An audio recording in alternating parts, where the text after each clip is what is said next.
Kashin Koji didn't say a word, and somehow that's the loudest warning in this entire chapter, because every single time this man goes radio silent, somebody's about to get written out of existence like it's a bad filler arc that everyone tries to forget.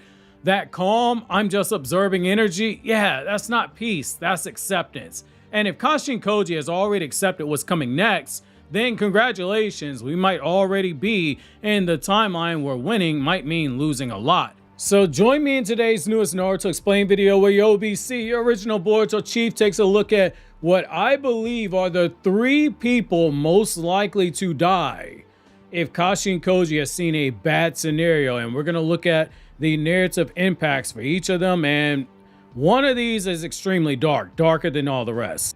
Also, dropping a quick heads up, over on the community tab of this channel, we'll be dropping a post tomorrow at 6 p.m. Eastern Standard Time for you guys to leave your predictions for the upcoming chapter, which drops on the 20th this month. So if you want to get featured in the community response video, keep your eyes open on the community tab and give your best predictions for the spoilers, which will be coming out in a few days, because again, the chapter drops on the 20th this month. So first, we have to acknowledge the scariest part of the last chapter was not that Mamushi was pulling 1,000 clones.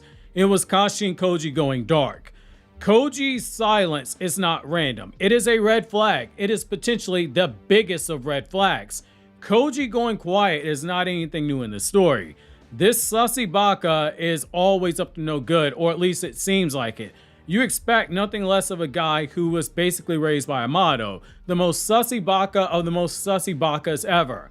But the timing, it matters. Every single time Kashin Koji disappears from a conversation or does not weigh in like he did in the last chapter, it's because he's already made a decision that nobody else is going to like. Like when Inojin was like, oh yeah, we beat Mamushi. This man went silent and was like, yeah, Chocho didn't do shit. And then the next thing we know, he's already put the plan in place to have Kobu assassinated, and he told Inojin, it's time for you to be a man. You got that ninja headband, you got the kunai, well, consider me to be your Stan Hurley, and you're gonna be my Mitch Rapp. Which, side note, if you get that reference, you are now officially my favorite subscriber. And if you don't, it's a nod to American Assassin, written by one of my favorite authors. And just pretend that that movie never happened if you ever watched the movie. On the Kashin Koji thing, that's a key detail that people are missing, because all the focus is rightfully on Mamushi pulling off this insane reversal of fortunes, which means Koji is going under the narrative radar. Kashin Koji does not go silent when he's unsure. He goes silent when he is certain. When Kashin Koji is certain, you better believe it's him realizing a scenario that's going to make Boruto want to shove a Rasengan in his face from the moment he verbalizes it. The seeds for that split, they've been planted. So all that's left is to wait, but this is a huge red flag. Like out on a date and she's rude to the staff after being told they're running behind tonight level of a red flag, which that did happen. Got told that the kitchen was running late. I said that it would be okay. Took the free starter food that was given, and then 30 minutes later, she's talking crazy to the waiter because the food's running super late. Huge red flag, and that's the type of red flag that Kashin Koji's putting up right now, in my opinion. That means what we are seeing right now is not Koji thinking. It's potentially him watching a plan unfold that he's already accepted. That's terrifying because it implies something specific. This outcome wasn't his preferred timeline, but it was one that he was willing to allow, since in his view, it cannot be helped anymore. It's not the best case scenario. It's not the clean win. It's the, I know this is ugly, but it works type of timeline. Even if a certain blonde-haired, blue-eyed boy looks me in the eye using his one good eye and starts screaming, I'll just have to swallow this outcome and hope for the best. And if that's true, then the current situation with Mamushi's 1,000 clones is not chaos, it's alignment. Everything feels like it's spiraling out of control. Well, that might actually be things falling into place, and that's the scary thing about it. We might actually be seeing the timeline Kashin Koji didn't want, but one that fate is forcing him to accept. This becomes a lot easier to understand when you realize Kashin Koji's entire ability revolves around seeing multiple futures. Not just one path, not just one outcome, multiple timelines of millions of possible outcomes. And even when they don't come into being, Kashin Koji retains that information of what happened, which is freaking insane when you think about the mental capacity required for such a thing, as well as the mental strength needed to see the world destroyed over 1,000,000 times and not lose your sanity. I don't know about you, but I completely break. But here's the uncomfortable truth. Not all timelines are equal. Some timelines are ideal, some are survivable, and some are just necessary. And the one we might be entering right now, that's the necessary lost timeline potentially. The kind where Mamushi is defeated, but only because certain pieces on the board are removed and the families left behind either take up a collection plate to help bury their dead, or their parents are responsible enough they took out a life insurance policy for them ahead of time, because that ninja life insurance is something crazy when you dig into the average lifespan of a shinobi and factor in they live in Konoha, where it's been destroyed more times than Naruto has children, which is a trick question within a trick question. Look it up. Hashtag Sussybaka if you understand that trick question. And that's where Kashin Koji does become dangerous, because unlike Boruto, Kashin Koji is completely fine making that trade. One life for the lives of many. Koji will make that trade 10 times out of 10. It's as sure of a sure thing as in the NFL draft in a few weeks, my Giants better take Styles or Love at number 5. If they're there, and they better take a right guard or a defensive tackle in round 2. Basically, I'm saying if you have a plan, you don't hesitate. That's Kashin Koji's mentality. He's done it before. Yodo was not an accident. It was a calculated sacrifice needed to awaken Sarada's Mangekyo Sharingan for the second time. He didn't flinch, he didn't hesitate. Because to Kashin Koji, the future matters more than the people inside of it. And he foresaw a scenario where Sarada's power would be needed in the battles ahead. And if it was this battle in particular, it might explain why Kashin Koji is going radio silent and coming to grips with the facts. Yeah, things just got out of hand. I needed Sarada, she's not here. And now we might be watching him make that same decision all over again on a much bigger scale, because it has now forced him into an undesirable outcome. Boruto versus Kashin Koji, that philosophical war, it is brewing, it's been brewing, and as we said before, the seeds, they are planted. The only thing that we're waiting on is for the flowers of that war to bloom. When you realize that, you realize this is where things stop being about Mamushi and they start being about the ideology. I am very much convinced this entire arc is basically a subplot for the political aspect with Shikamaru, but also being used as a vehicle to further drive that wedge between Boruto and Kashin Koji, because they're headed straight towards a clash that has nothing to do with power. It's about value, and not all values the same. Boruto's belief is simple. A future isn't worth saving if the people he cares for are not there to live in it. The future isn't worth saving if the people who need to die to bring it about are kept in the dark and are not given a chance to choose their own fate. He's every bit the son of Naruto and Hinata that the world believes that he isn't.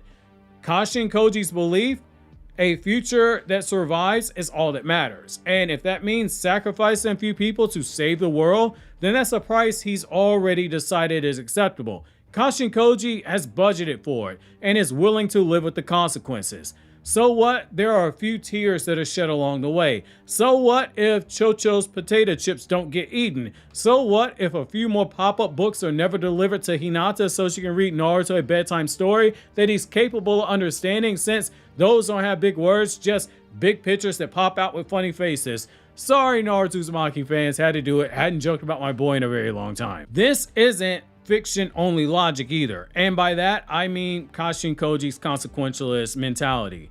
History, real life history, is full of moments where leaders make decisions like this when you look at it as a whole and not the propaganda fluff pieces that we get taught here in America with US history in high school that pulls a ton of punches. So to drive home the thinking of Kashin Koji, again, I'm not defending it, but in a discussion video, I do believe that it is important to look at multiple perspectives.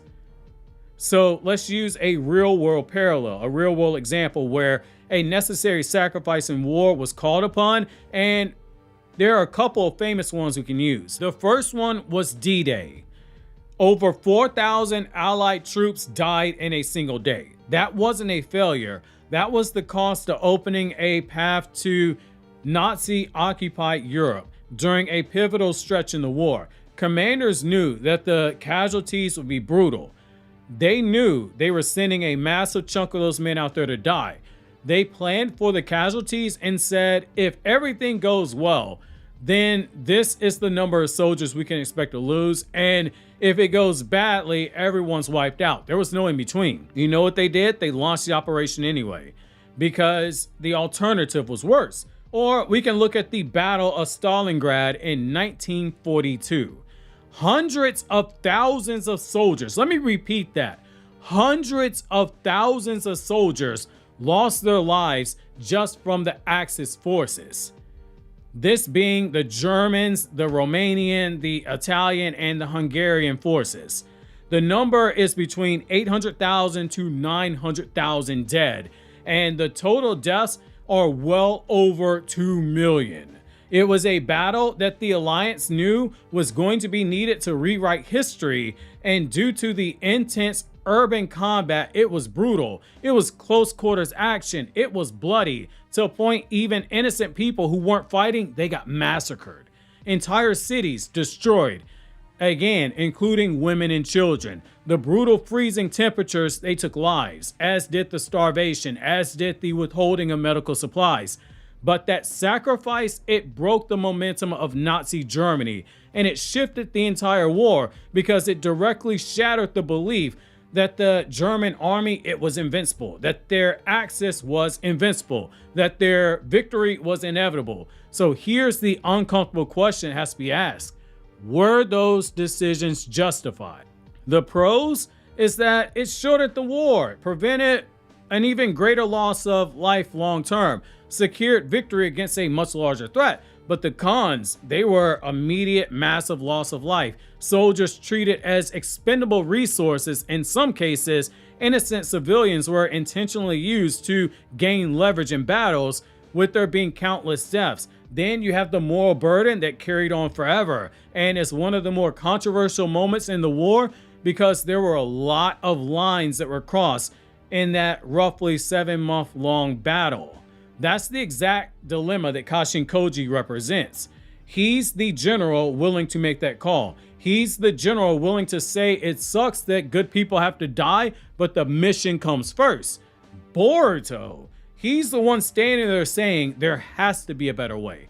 Not because there is a better way, but because I have to believe for my own sanity there is a better way. And he's willing to defy orders as they're given and basically take the approach that my high school football coach used to say to us.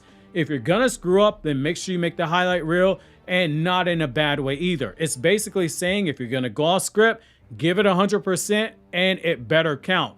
Otherwise, you're doing bear crawls and duck walks around the practice field the next day. My OG subs from KRYPTONIAN saying know the story about those videos where I used to be on camera and told some of them. So press F in the chat if you're an OG sub and you remember those days. However, if this is that timeline, someone has to die. That is the sad part. If Kashin Koji has accepted this path, then it means that sacrifices aren't a possibility. They are a requirement, more likely than not. And there are 3 names that stand out, and to be honest, I do not want any of these to happen, but narratively, it makes as much sense, and it makes sense why it should hurt.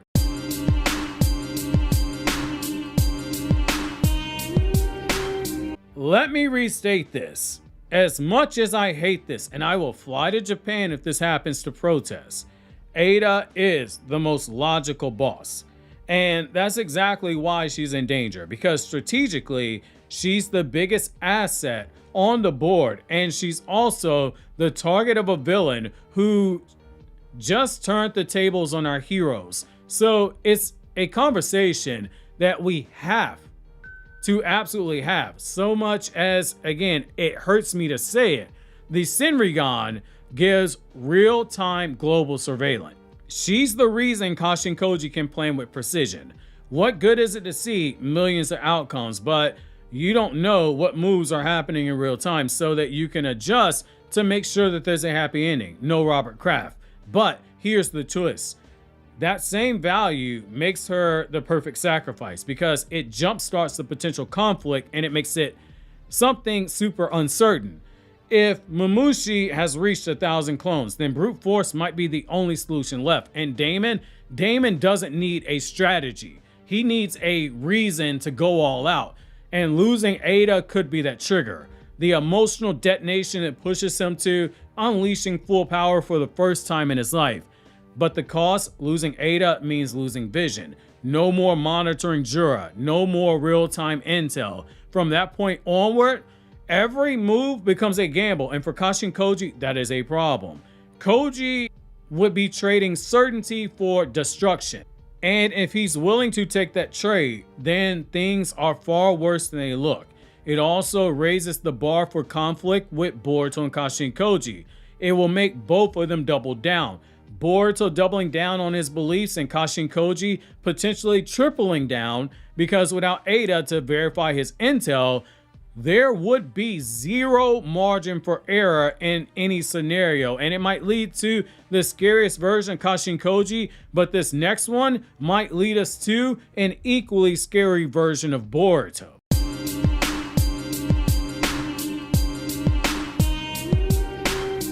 Sweet little Himawari.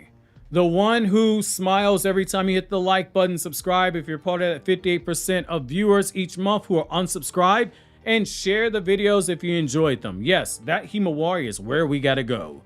And this is where things stop being tragic and they start becoming catastrophic. Because we already know something most people are purposely ignoring, in my opinion. She dies in another timeline. Same battlefield, different circumstances. Since Mamushi infiltrated and found Ada seemingly without any pushback, versus right now they're in open conflict. That's not a coincidence. That is a warning. A really big warning at that. Notice Kashin Koji told Inojin about this timeline, at least as of we know, and not Boruto. That was done on purpose. If Himawari dies, the consequences, they ripple instantly. Kurama's power is gone. A major military asset disappears. Boruto loses his sister. And that last one, that is a huge problem. Because Boruto does not come back from that. Not mentally, not emotionally. We've already seen how Boruto changed after Omnipotence, after losing his sensei Sasuke, after being told the weight of the future is on his shoulders. But if you ask him to walk into a future where his own sister might not be alive, that becomes a version of Boruto that even the most cookie-cutter gateway shonen writing ever will not be able to fix without pulling some of the more controversial techniques that people were not the biggest fans of when Naruto was a weekly manga. Shouts out to my Naruto base and Naruto forums viewers. And Inojin, the only reason he's cooperating with Kashin Koji right now is because of Himawari. He's in love with her and he wants to protect her. Take that off the board and Kashin Koji loses control of another ally. Both Boruto, his sword, and Inojin, his microphone. That isn't just a death, that is a fracture point. In a war that is about changing the future, that becomes an unacceptable loss. That potentially becomes something that you can't fully recover from. However, this next option is equally dark as any of the others, and I would dare say argue even darker when you realize how much it affects a huge popular legacy character.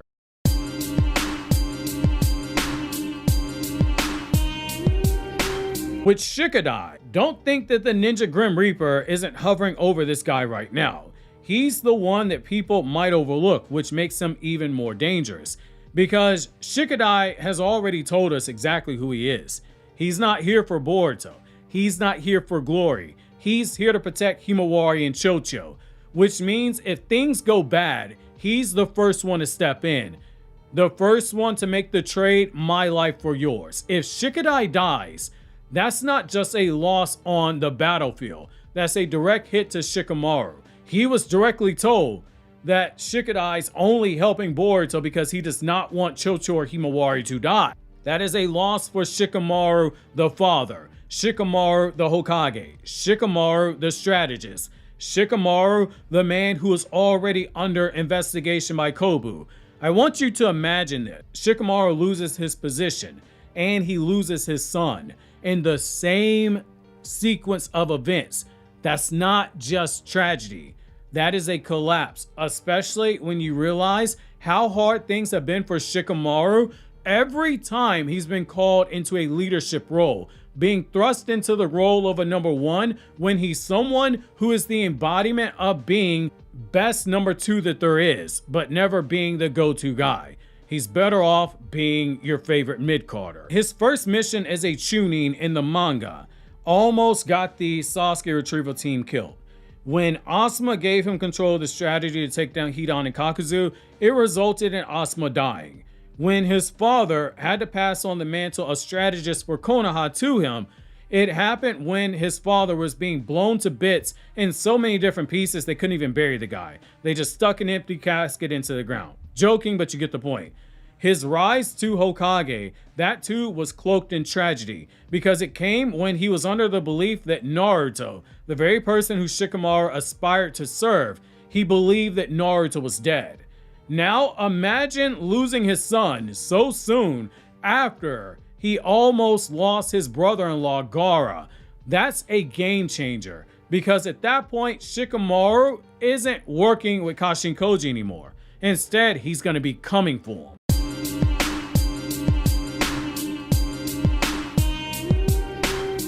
This is where everything snaps. It finally snaps. Because even if one of those deaths happens, Boruto and Kashin Koji from that point forward, they cannot coexist. Their philosophies, they are incompatible. Koji will justify it. He will say this was necessary. He will say it ensures victory. And Boruto, he's going to see it as a betrayal. Not just of people, but of what it means to protect someone. And when that stops being about a partnership, it becomes something else entirely altogether. And that's the scariest part about Kashin Koji's silence, because he's not afraid to sacrifice anyone. It's more so that he's already decided who to sacrifice and whose sacrifices he can tolerate. And he might just be in a situation where he's made his mind up. In his mind, this is not tragedy. In his mind, this is merely a solution. And if Boruto does realize that something like that's happening, then the real fight after Mamushi's not going to be Jura. Instead, it's going to be against the man who already decided who was allowed to live long enough to survive in order to get there. Obviously, if you enjoyed the video, consider subscribing, click here on the left to check out more videos from Naruto Explained, or click here on the right to check out videos from my Anime Explained channel where I talk about non-Naruto anime and manga.